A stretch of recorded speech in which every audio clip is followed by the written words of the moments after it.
الفضل YouTube channel میں آپ کا استقبال ہے۔ اس چینل پر روزانہ قرآن پاک کی ایک آیت تلاوت سماعت ترجمہ اور مختصر تشریح پیش کی جا رہی ہے۔ ویڈیو اپلوڈ ہونے پر نوٹیفیکیشن پانے کے لیے اس چینل کو سبسکرائب کریں اور بیل آئیکن ضرور دبائیں۔ السلام علیکم ورحمۃ اللہ وبرکاتہ۔ میرے دینی و ایمانی بھائیوں اور بہنوں، سورہ نساء آیت نمبر 94 پیش خدمت ہے۔ اعوذ باللہ من الشیطان الرجیم۔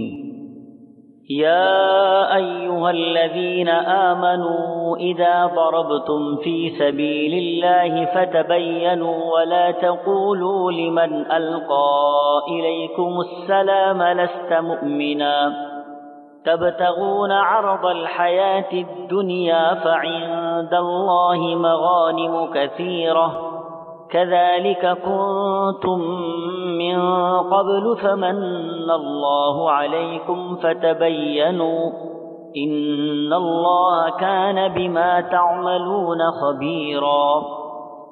اے ایمان والو، جب تم اللہ کی راہ میں جا رہے ہو تو تحقیق کر لیا کرو، اور جو تم سے السلام علیکم کرے تم اسے یہ نہ کہہ دو کہ تو ایمان والا نہیں، تم دنیاوی زندگی کے اسباب کی تلاش میں ہو تو اللہ تعالیٰ کے پاس بہت سی غنیمتیں ہیں۔ پہلے تم بھی ایسے ہی تھے، پھر اللہ تعالیٰ نے تم پر احسان کیا، لہذا تم ضرور تحقیق و تفتیش کر لیا کرو، بے شک اللہ تعالیٰ تمہارے اعمال سے باخبر ہے۔ حضرات، آیت کا شان نزول اور اس کی تشریح پیش خدمت ہے۔ حضور صلی اللہ تعالیٰ علیہ وسلم نے ایک فوج کو ایک قوم پر قتال کے لیے بھیجا۔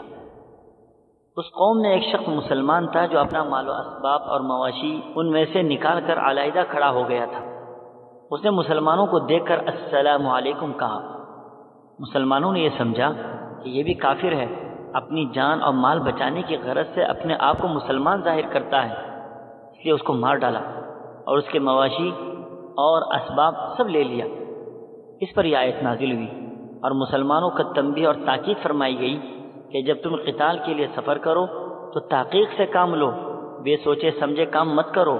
تو تمہارے سامنے اسلام ظاہر کرے اس کے مسلمان ہونے کا ہرگز انکار مت کرو۔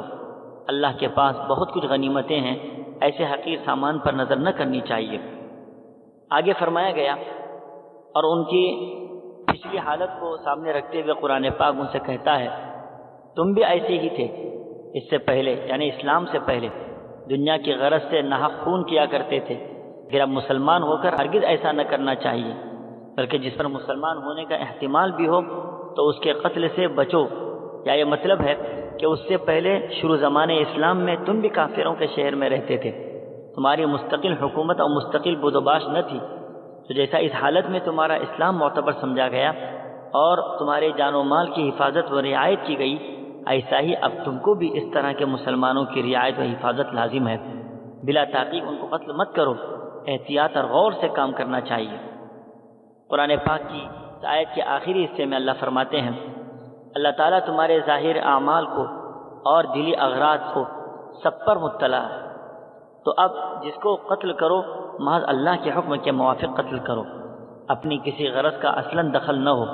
اور یہ بھی مقصد ہے کہ اگر کوئی کافر فقط اپنے جان و مال کے خوف سے تمہارے روبرو اسلام ظاہر کرے اور دھوکہ دے کر اپنی جان بچا لے تو اللہ تعالیٰ کو سب کچھ معلوم ہے، اس کے عذاب سے نہیں بچ سکتا، مگر تم اس کو کچھ مت کہو، یہ تمہارے کرنے کی بات نہیں ہے۔ اللہ فرماتے ہیں کہ ہم اس کو دیکھ لیں گے۔ اللہ تعالیٰ ہم سبوں کو آیات سمجھنے کی توفیق عطا فرمائے، آمین۔ وآخر دعوانا ان الحمد للہ رب العالمین۔